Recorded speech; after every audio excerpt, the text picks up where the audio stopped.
Welcome to Grail Country. Michael and I are here continuing our dive into Owen Barfield. Um, and because we keep returning to Barfield because there's always more treasure to be mined returning to Barfield. We're continuing with Romanticism Comes of Age and the essay that we're kind of hopping around the book talking about what strikes us. And the essay we discussed today was the one called Goethe and the 20th Century, which he wrote in 1949, and so it was not in the first edition of Romanticism Comes of Age, which was in 1944, but it was in successive editions. I have my brother-in-law actually managed to locate the original 1949 journal version of this essay for me. Oh, was there any interesting edits? No, not really. Not. I mean, it's the content is basically the same. I was just trying to locate a copy so I could share it with a friend. And that's the one he's just. My brother-in-law is very good at finding things, so he's like, he dug up a copy of the original 1949 journal. There was a Steiner piece in the same journal. So. Yeah, it used to be on Google Books. You could find a lot of really old stuff Yeah, because yeah, they went and digitized a bunch of libraries yeah. collections, but then there was all this big suit against that, and so they've kind of that's a little Yeah, bit harder to yeah. get There's access. less. It's harder and harder. It's really sad that part. Like that was one of the best things about the internet, actually. And it got spoiled. So, I mean, you're gonna bring out my Christian anarchism here. You go in that direction. Okay. So Yeah, let's not get sidetracked. Uh, so um, was it just the title of this essay that grabbed you as to why you wanted to do it next, or? yeah. I don't. Yeah, I was curious. The title itself would kind of grab my idea about the my mind or imagination around Goethe in the 20th century. And yeah, I hadn't read it yet before I dove in. So why do you think he starts? So he starts off the essay essentially talking about why the English have no taste for Goethe. Hmm. Uh, so that's an interesting way to start. Why do you think he starts that way? And and what do you think? What do you think about what do you think about the way he goes about trying to convince people that they should Yeah. honor Goethe? I think Barfield almost always assumes he's at some deficit in terms of his audience, in terms of like his opinions and theirs. Like he's having to win them over to something. There's Right, almost universal in all of Barfield. right, right, But yeah, I guess I don't know if it seems like there's something in the intellectual climate of his time where something's occurred where Goethe is also kind of less admired or looked down upon for, like, his attitudes towards women weren't in keeping with the kind of progressivism of the 20th century, and so that kind of shunts him aside as somebody that's to be, I don't know, held up on some sort of moral pedestal of some kind. So it seems like he's I guess the essay seems to be a trying to reinterpret some of those maybe rough edges for how Goethe is viewed currently, and show that there's something important there. right, right. Yeah, he does. Yeah, he does. He goes through great lengths to that, and then this is interesting. So that's where he starts, and he's kind of like he's he's kind of examining Goethe's character, interestingly enough, throughout the essay, and then he comes like at almost the end, he's like talking about like the greatness of the man, Hmm. but then he acknowledges that Goethe falls short of achieving what he's actually talking about. Yeah. in some way. What do you make of that? Oh, I thought it was really. It just shows how, you know, Barfield never has an uncomplicated opinion of anything. So, I mean, I get the sense that he read, because a lot of the comments in there about, I think he's probably read everything Goethe wrote, because part of what he's I guess you almost hear his own complaints that like so much of his entire written work has to do with like this like lyrical poetry that's has this sort of adolescent romanticism in it. Mm-hmm. Um, but yeah, it's interesting. Like there's it wasn't what I was expecting. It certainly like it makes a lot of sense that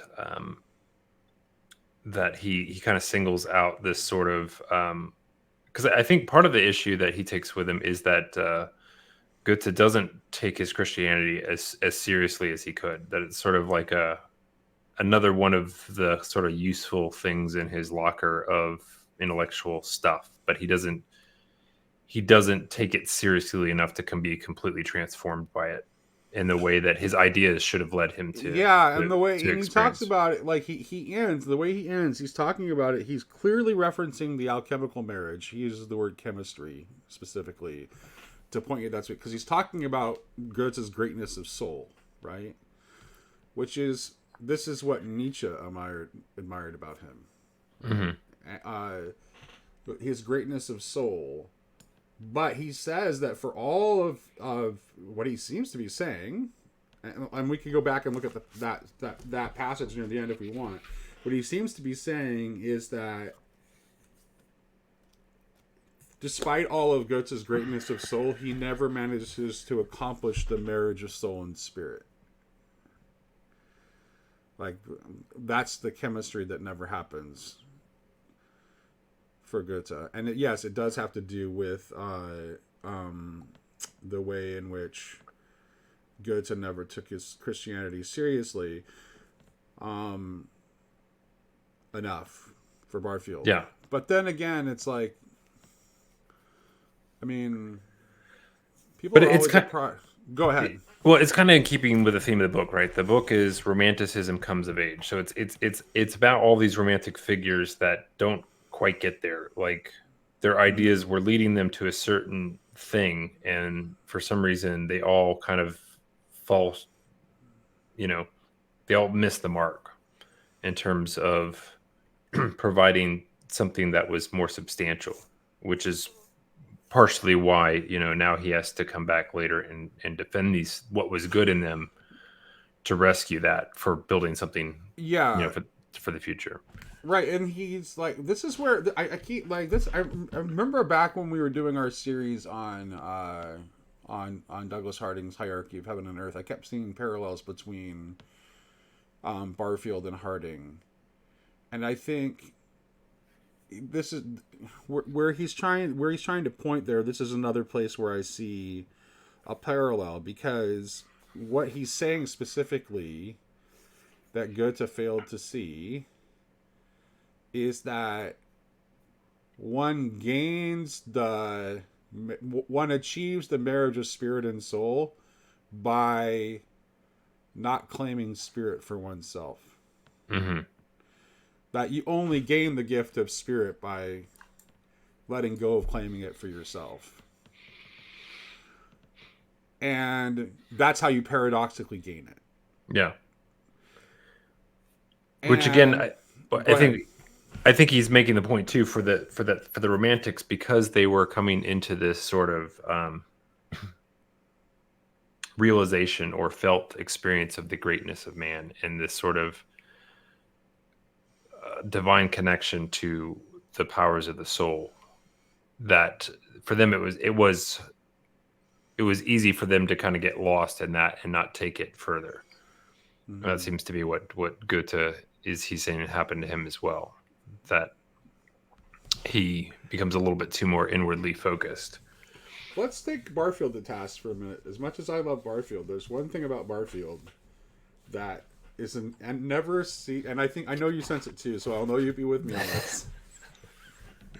I think we need to reckon with the fact that with the reality of Barfield's pessimism, Mm-hmm.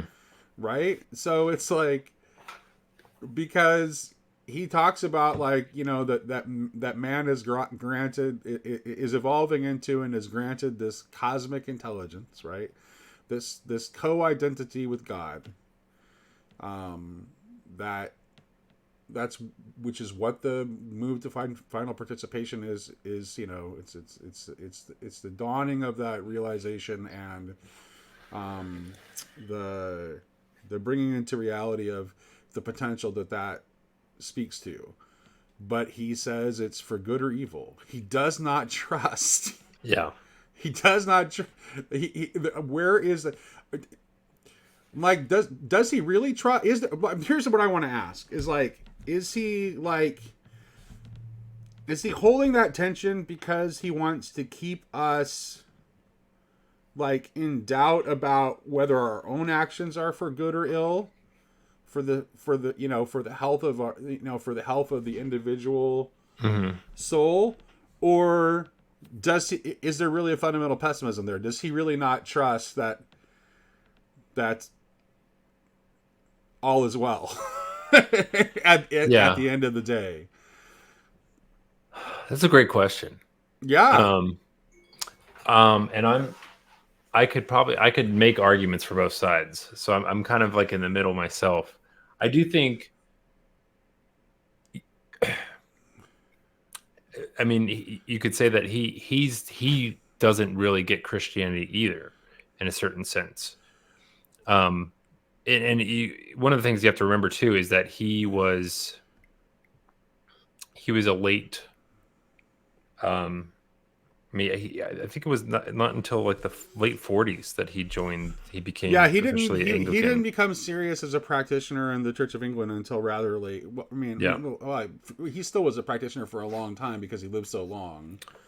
Yeah, but because he lived into his late 90s. So, but again, it was late in life generally for most people. And middle of life for Barfield because he lived so long. Towards the end, he makes a comment. It's worth, if we can find it, where he talks about what he's predicting the history of Christianity is going to be. Yes. And I'm trying to remember exactly what he says because it's not optimistic, but I think he's right too.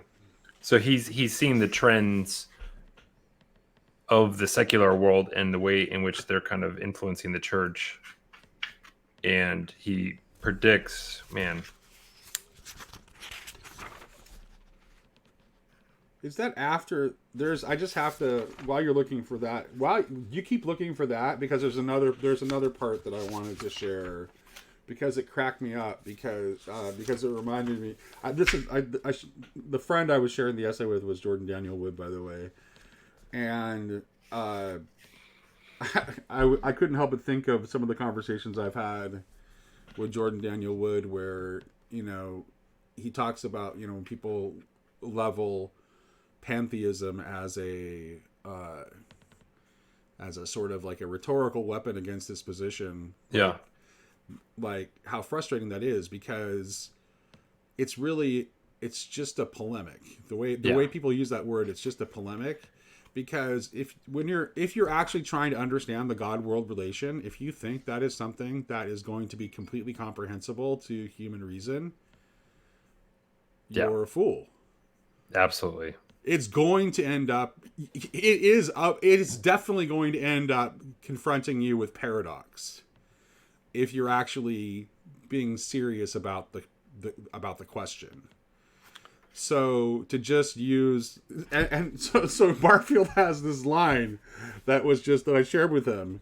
That's just great. Where is it at? I think it's on page 237. The subject is clearly not one which can be pursued here at the length it deserves. Two things, however, may be observed. First, that if it be blasphemy to conceive of God in man in the sense of being a part of his nature, some vague aspiration or higher self, yet to conceive him as outside man in the same mode as objects perceived through the senses are outside is idolatry. Second, the words in and outside, pantheism and humanism, are in such context war cries rather than instruments of thought. Yeah. So, What? And this is where I think he, I don't know if you've ever read Lewis's Studies in Words book. He was influenced by Barfield. He makes a rather same point about how words over time can kind of they harden in such a way because they're so routinely used in polemic and political rhetoric that they have no meaning anymore. They're just right.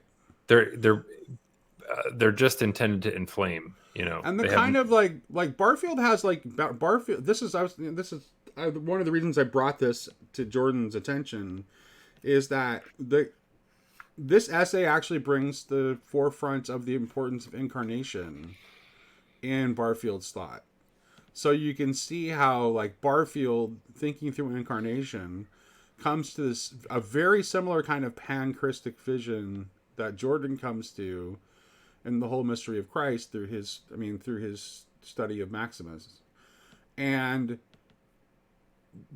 there's a way in which like to just like label that as pantheism and not understand the complexities of what you're talking about is just really lazy.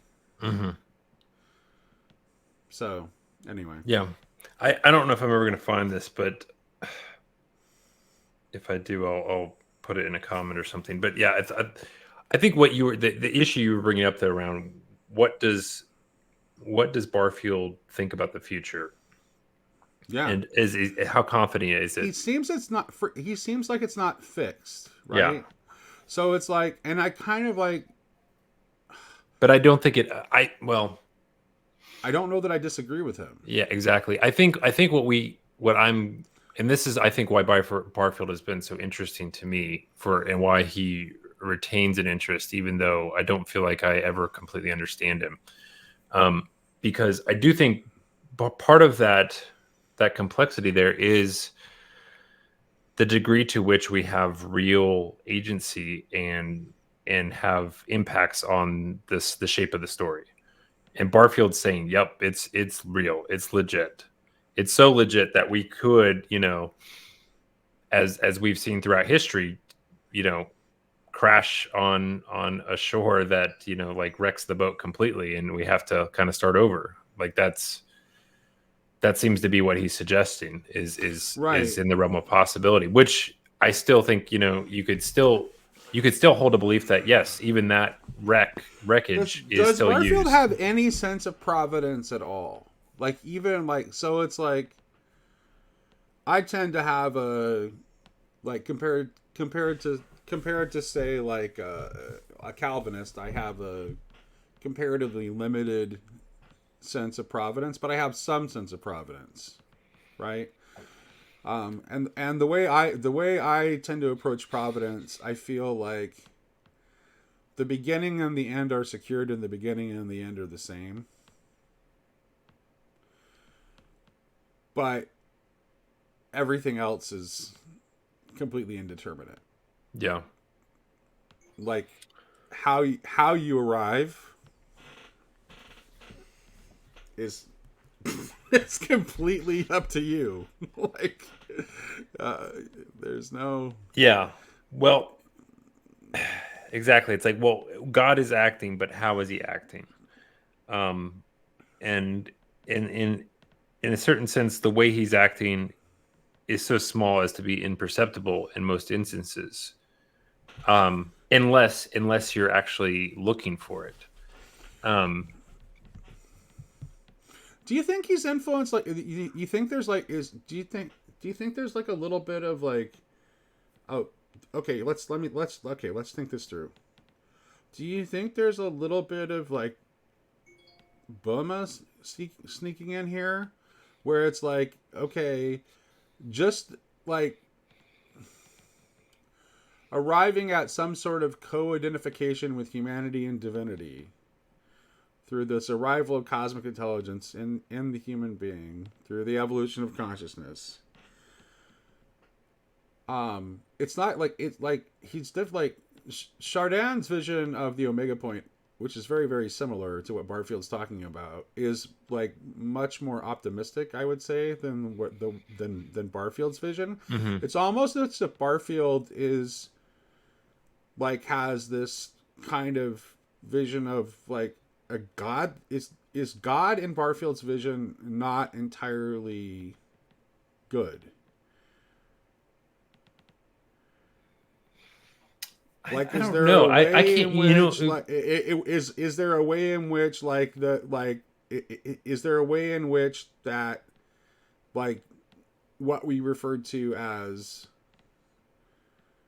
the bad or evil or potency, there's lots of ways to think about chaos, there's lots of ways to think about this, right? There's lots of ways to conceptualize it, but like, and evil is maybe one of the worst ways to conceptualize it, I would say, in some senses. Like, that is itself also a part of God. So if that is also itself a part of God, then the direction that we go with this power that has been given to us is indeterminate. Mm-hmm. I don't And know. and wouldn't that suggest that he's still focused on the, wouldn't that suggest that in some sense he's still focused on the power and has accidentally caught himself up in another idolatry? I think there's Barfield has many deficiencies, and in some sense is short-sighted, and I don't think he, at times he seems to talk too much about the bad, and it doesn't have a compelling vision of the good. He's always trying to sort of disentangle things that he thinks are mixed up, to kind of set the path straight for people to get to some sort of sure footing, where he think. But I think part of the reason he doesn't talk about final participation in any great detail, because he thinks once certain obstacles are out of the way, they will take care of themselves in a certain sense. Yeah. Like it kind of, once we are in touch with what we really are, that we will just, because it seems like for in this essay as well, like what he's most concerned about is a sort of passivity, where we don't realize how much control we've been given, and we become unwitting collaborators with evil through our passivity. Right. But this is right. But here's the thing. That suggests to me that he's still thinking primarily in terms of power. Right? I don't know that I necessarily agree, but okay. Let's. I think it. I think. Tell me why you don't agree. Let me try to understand where you're coming from, because to me, like, the minute you talk about that, like you're talking about the ability to impact the world, essentially, right? And so that's what activity is. So to me, it's like, if you're talking about activity generally and the need to do something, you're generally you're in the mode of thinking power. Yeah, well, I mean, yeah, if we want to be really broad, but I mean, I think I don't think, I think what he's trying to show, because I think we notice that he doesn't talk about God. I think the reason he doesn't, because he still lives in a time where, like, that's just sort of taken for granted. Oh yeah, to be yeah, behind yeah. everything. No, I'm not taking him to task for not talking about God. And I think I actually think I see where he gets where I want him to get, and it actually is when I first started talking about, when he talks about where Goethe falls short, right? Mm-hmm. Right. So there's a way in which one can see things almost totally clearly, right, as Goethe does, and achieve a greatness of soul. right? Be a man of great power and influence, Hmm. lived a comfortable life. And but when Barfield talks about what he doesn't achieve and how he doesn't achieve it, he's actually telling you a different story altogether. It would also, and that would also explain why he leaves, why he doesn't, why he leaves hanging the idea of it could go either way. It could be used for good or bad. Because there's a way in which just thinking I'm going to use it for good, it's to still end up falling for the seduction of the ring of power. Right? So let's use the fellow Inkling Tolkien to illustrate what I'm talking about. So there's a way in which there is a mode of engaging in with what is being offered to humanity by God that is the ring of power. Right? Yeah.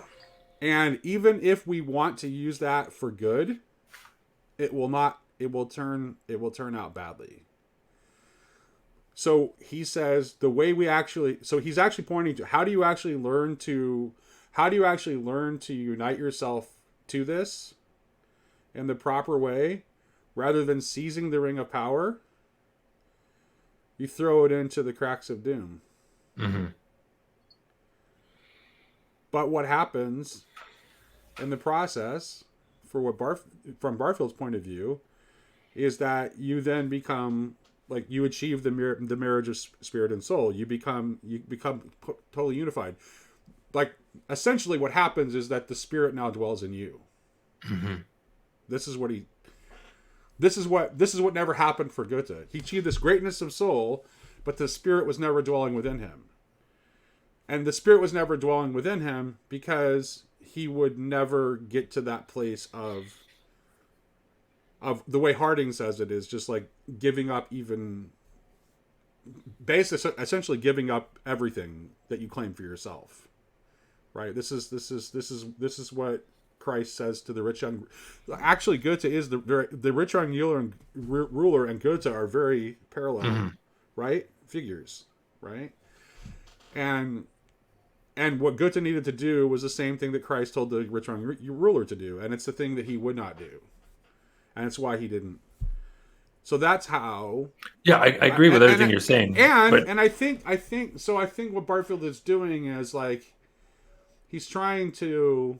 He doesn't want to beat you over the head like like a Baptist preacher or something. He's trying to just like very subtly show you something. yeah. But I guess my question is, it seemed like you were saying also that you think Barfield thinks maybe because even though he's pointing out this deficiency in Goethe, that somehow he's also taken up in it himself. That what? This deficiency towards grabbing the ring of power and not letting go of it. Yeah. You think that's something is a sort of this conception is I kind think of I think that's a Barfield. Like I think maybe the reason Barfield is like talking in this way is like he's reminding himself of the same temptation, right? mm-hmm. So that's why he's leaving. That's why it's not that he doesn't. I don't think that Barfield really doesn't trust in what the ultimate outcome will be. I don't think he's faithless. Yeah. I think he's talking this way specifically because he's talking about it in non-theological language, right? Because he's talking about it in non-theological language, he can't offer like you only get to the part that is assured and secured in God through theological language. Like you're not Mm-hmm. gonna get there through non-theological language. So Barfield, he can't offer you that. He can only offer you a better way to see the world and hope that you get the rest of it on your own. Yeah. But I think, I don't like, I'm still kind of uncertain about his own beliefs, deep down. And I Okay. think it is telling that, but I do think, it's sort of like this idea that the early church fathers held back on their ideas about, the restoration of all things, because there was a certain sense in which that could lead some people to think their actions don't matter, or that it all comes out right in the end. So I might as well just have fun while I can and enjoy the whatever I can while I can, because at the end it's all gets settled out however it's going to get settled out. And I think what Barfield's trying to point out is that we have some impact. I mean, again, this is why Barfield is compelling for me, is because I think it gives a compelling narrative for me for why evil is tolerated in a certain sense, because it is part of our education. It is part of our ability to grow up and to, if we are to be in some sense co-equal with God, there is a maturation process So which it needs to this, be long I just want to for that. clarify. I just Yeah. want to clarify something you said. You meant co-eval, EVAL, not co-evil. Oh, I meant, sorry. No. I'm just clarifying what you. I heard you correctly, but I just realized there was a potential of that being Yeah. misheard. But if that's our final end state, then what sort of preparation process must we go through? And Mm-hmm. it does seem like, I don't know, like there's some, it's weird, because it is a process that's undergone individually, but it's also something that seems to be required to occur at this collective level. And Right, and that. I think it's the. This is. I think this is. There's a way in which, like, when he talks about, like, the move of not not trying to possess the spirit for oneself, like, that is his way of pointing toward that collective nature. That's his way of gesturing toward the Holy Spirit community. mhm. Um, it's funny, like, it's interesting. Barfield doesn't talk about love very often. He doesn't yeah, I think that's another big weakness of Barfield, is he doesn't explicate emotion at all. Like, he doesn't really, and for all his criticisms of, the overly precise language of the 20th century, he tends to prefer that as well for how he tackles subjects. Um, Right. But I think maybe he's like, he knows his. I mean, I think he's. Let's give him. Let's give him the. Let's give him a little bit of consideration here and think that, like, he's writing in a way that he thinks is going to be most accessible to his audience. mhm. Yeah. And so, like, I would say that if Barfield were to say, talk about his ideas in the way that I talk about them in his own books, that it wouldn't have been very effective in his time. Yeah, I think he's definitely writing for a fairly narrow audience of folks Mm-hmm. that in some senses is very erudite and smart. And so it's like, in a certain sense, he's always sort of flexing a little bit to show that he's as smart Mm-hmm. as they are, and so that he's done the due diligence of reading all the right books and everything. Mm-hmm. Um, that he's earned his ability to be a part of the conversation. Mm-hmm. Um, Do you think that is like well, do you think that the fact that he does that, do you think that is because he didn't have the financial means to not have to earn a living? Like because he had to practice as a barrister in order to, pay the bills, is that like, so he couldn't have the kind of like, he didn't have the privilege in order to have like the life of a mid-century academic, right? He yeah, couldn't earn enough money to support his family that way. And I mean, it's notable that like, it's like Lewis was a bachelor most of his life, and so hmm he couldn't live the life that Lewis did,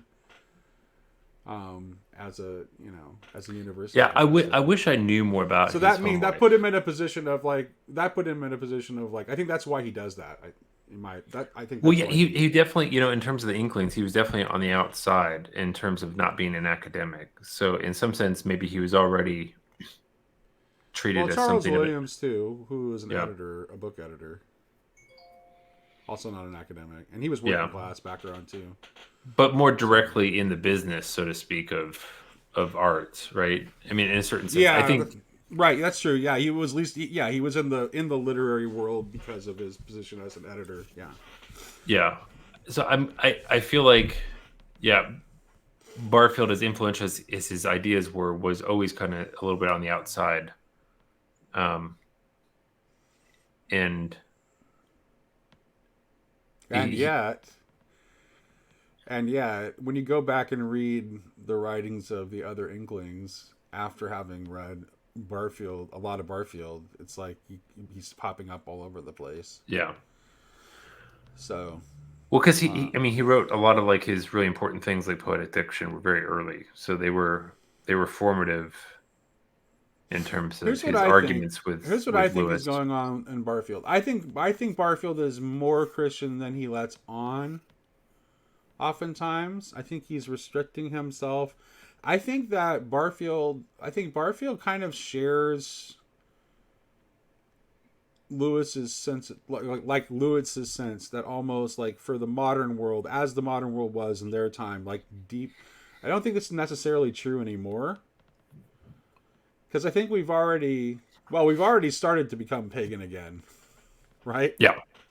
Right. So which is what Lewis famously said, like all might need to happen. hmm Like it would be a good thing if we became seriously pagan again because um, we had basically we had our heads so far up our ass in materialism that would be a massive improvement in the state of things.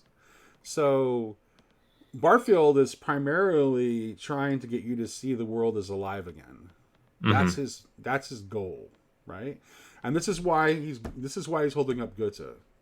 It's like Goethe, despite all of his failings, he sees the world as alive.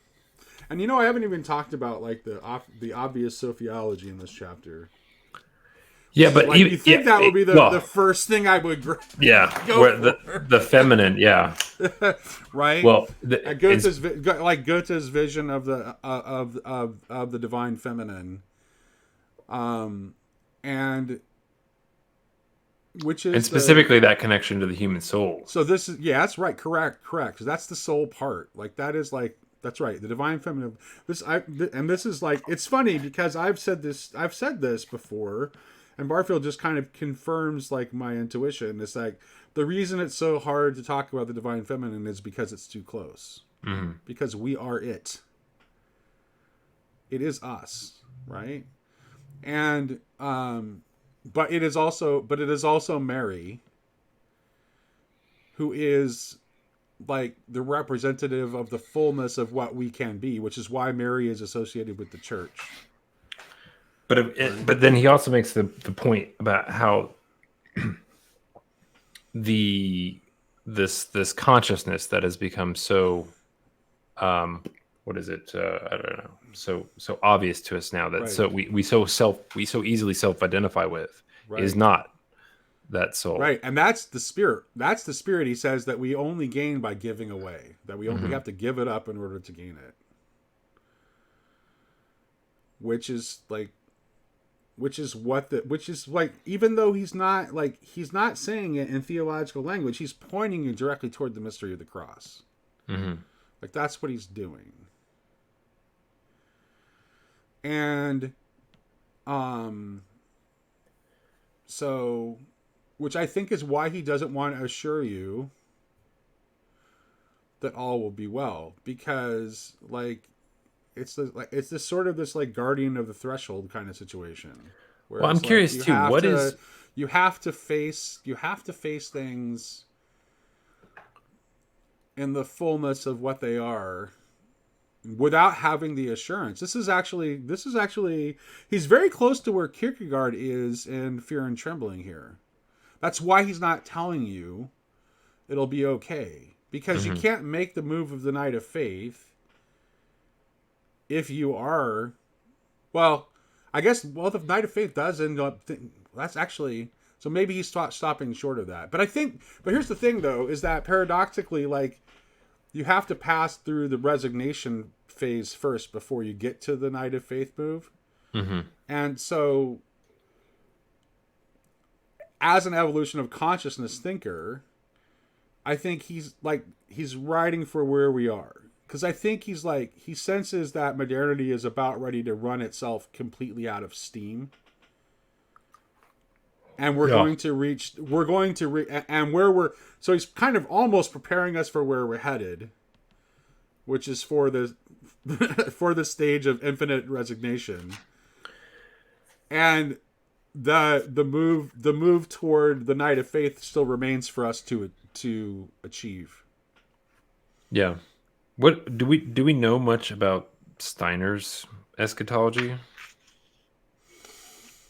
Steiner's eschatology is like, he has it's very much I would say that both Steiner and Barfield have an eschatology that is very much um uh, akin to Gregory of Nyssa, only I think they seem to point toward there being some sort of ultimate end state in a way that Gregory of Nyssa does not, and C.S. Lewis does not.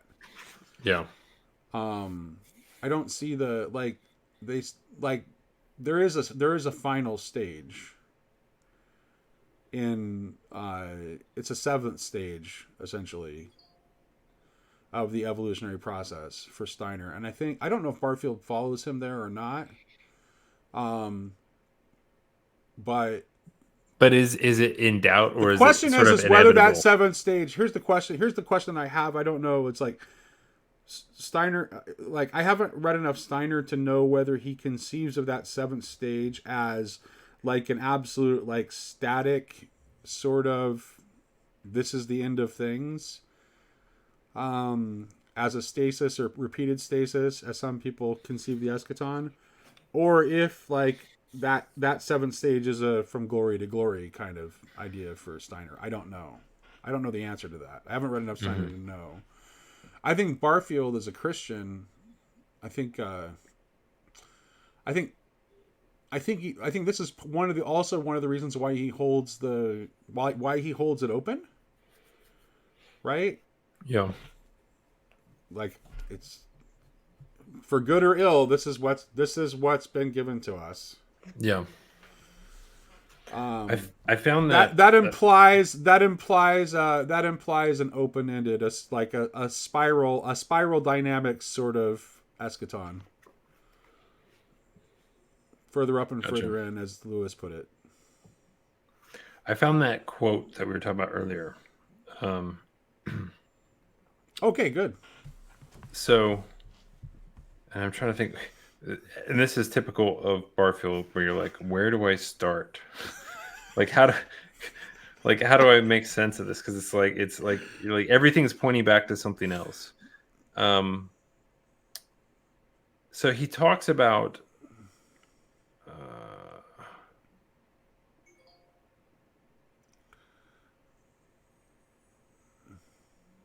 so he points out that,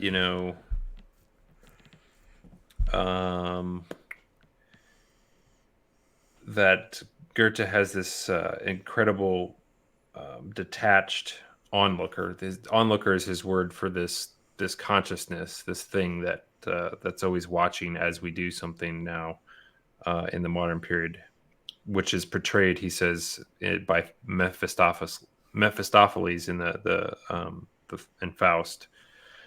In spite of this, he never lost its faculty for simple and reverent feeling, or its sense of the greatness of man. And this is kind of where it begins. For it is precisely this that we are today in danger of losing, this idea of the greatness of man. Right. But is it a danger? Might it not be rather a good thing? Do we not owe most of our miseries to this idea promulgated at the Renaissance and confirmed with acclamation by the Romantics that man is great? What signs precisely is he showing of it? It has some Latin here. Si momentum requiris circumspice. I don't know what that means. At Guernica, at Warsaw, at Hiroshima, or for that matter, at almost any bookstall. Is not all this because we have forgotten that man is not great, that only God is great? Has man, in fact, any such responsibility to be fully conscious as has been suggested, or indeed any responsibility at all except to be good and obedient? Questions of this sort are being asked with some force in the 20th century by the sincerest and most devout Christians. They are being asked with uncommon sincerity and often with great intellectual force, and they are being listened to. I think that any substantial revival of Christianity, which may occur in the near future, is likely to be one that implies this interpretation of history, one that is to say, which rejects in toto as error the Renaissance affirmation of the spiritual value of experience, which has been called Faustian, and as blasphemous the Romantic conception of man as a creative being. And I shall be surprised if we do not see in the forthcoming bi-century year some swinging attacks on Goethe as the high priest of the twin heresies of pantheism and humanism. So he's predicting that. Yeah, and that's right before the part that I read. Oh, really? Yes. So pantheism and humanism, because he makes a turn. He's like, so it's like basically Pajot land. Right? He's like, oh, the Pajot land movement is coming. And he's like, and he sees, and notice how he sees a lot of good in it. Notice how Barfield isn't saying these people are dumb. All their instincts are stupid. They have no idea what they're talking about, right? Mm-hmm. He's like, he's showing you what's good in it, mm-hmm. and then he's making another move, and he's showing you where their vision is incomplete. Yeah, and their vision is. Their vision is incomplete because ultimately their Christ is too small. Mm-hmm.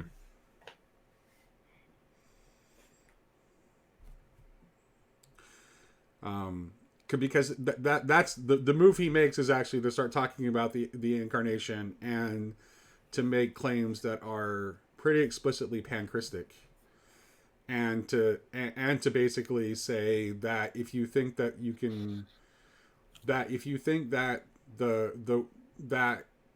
the words pantheism and humanism have any actual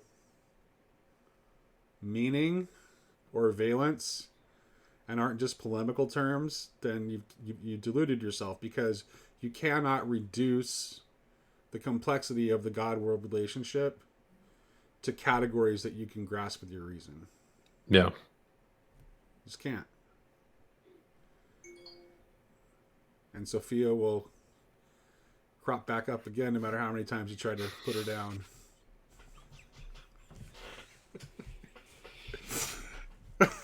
So. Yeah, it's interesting. Well,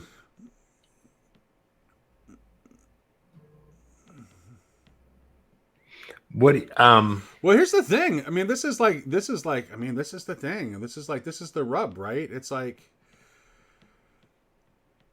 I mean, he's aware of how people who have made the move that he's talking about to try to recover basically to undo the Renaissance, right? To undo modernity. He's aware of what they will think of him, Mm-hmm. right? And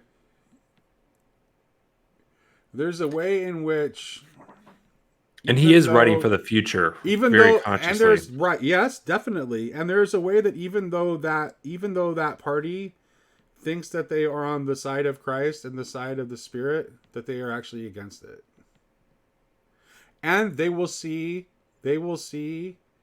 people that are aligned with Barfield's way of thinking about it in precisely the same way. For good or ill, we'll see Yeah. how it turns out. I don't know. It's like, right? So it's like, it is, goodness gracious. It's not almost as if. It is exactly that. One person's conception of Christ is another person's conception of Antichrist. And I don't know if that there's an easy way to resolve that, because Mm-hmm. I don't think that the discursive reasoning faculty is adequate. And here's the thing. That this is where I think Barfield. This is one thing that I think Barfield could have done more of. I think that the only way to make it clear is to use the language of love. Mm-hmm. Because that is the essence of the God that is revealed in Christ. Yeah. And as long as I know that what I am standing for is the God of love that is revealed in the person of Jesus Christ, then I know that what I am standing for is Christ. Yeah. And not a counterfeit. And and I would say that the other party, its desire to seize cultural power,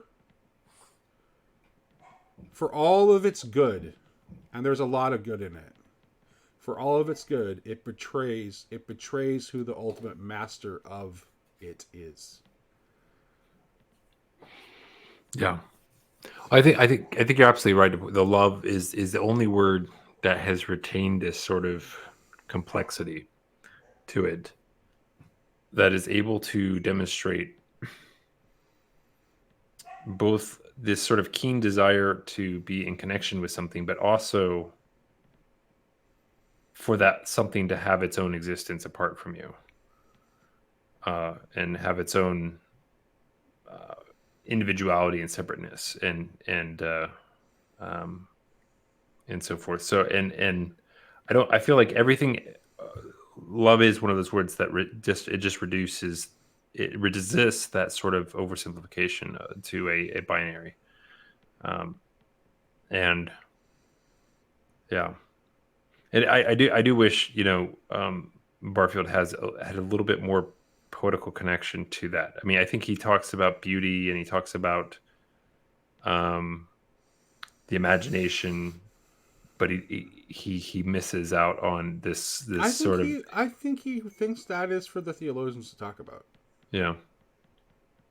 I think he doesn't see that as his role. I think he sees that as like for the theologians to talk about. And the thing is, and the problem, and I think the reason he sees that as for the theologians to talk about is because the secular people often, when they talk about love, get deeply confused. Mm-hmm. And theologians tend to be more clear-eyed. So sometimes. It's funny. I was just thinking, like, well, when have I read him about love? And there's this book called The Meaning of Love. It's written by Solovyov, and he's got a foreword in there. Right. But even that one, like, man, it's about love, but it's like, it trips me up. He gets into these things about like the technicalities of what sex means, and like I'm like, what is he saying? I don't. Well, I mean, but love is like, I mean, like love is like, it's not. I mean, it is very complicated. It's like, I mean, it's like, It is, yeah. I mean, it's like it is the. I mean, John's epistle is right. It is the essence. Like it is the essence of the divine. It is the thing that it is the thing that holds together the one and the many. It is the thing that defines the God world relationship. Mm-hmm. It's beyond our understanding. The depths of it. Yeah. So. Yeah, I really, now that we had that talk, or you had that talk with Yevgeny around Barfield, and he talks about the silver trumpet. I really need to get my hands on that, because I feel like that would be interesting. I haven't really engaged with his fictional or poetical stuff. Yeah, so. I haven't either. I haven't either, and I really should. But well, I think we're gonna probably continue doing these Barfield talks, so we'll get a chance in the future. Yeah. I mean, eventually we'll exhaust the book we're reading now, and we'll move on to the next thing. I think we'll just keep doing it. I don't think we'll ever get tired of talking about Barfield. I always come back to him. Yeah, I always come back to Barfield, yeah, I feel like I've said enough to get myself in enough hot water in this one. I hear you. Oh boy. I can imagine Anselman typing away in the comments in this one right now. It's like, yeah, sorry, buddy, your God is Antichrist to me too. I'll just tell you straight up. Yeah. So you can make the accusation at me, but I'll turn it right back around on you. And as long as I feel like the God that I am striving to keep is the God of love that is revealed in the person of Jesus Christ, then I'll be pretty confident that I'm doing okay. I'm not going too far afield. Yeah. Absolutely. And I'm not trying to seize any cultural power. I mean, my YouTube channel isn't even monetized. It's like, I'm not doing this for anything other than the blessing that it is to have really good conversations with wonderful people, and maybe somebody else gets something out of it, and that's the cherry on top. Anything else? I think this is like a good place to end the conversation. Yeah, I think so. Honestly, okay. Yeah. Thank you for joining me yet again, Michael. Sure thing. Yep. It was great.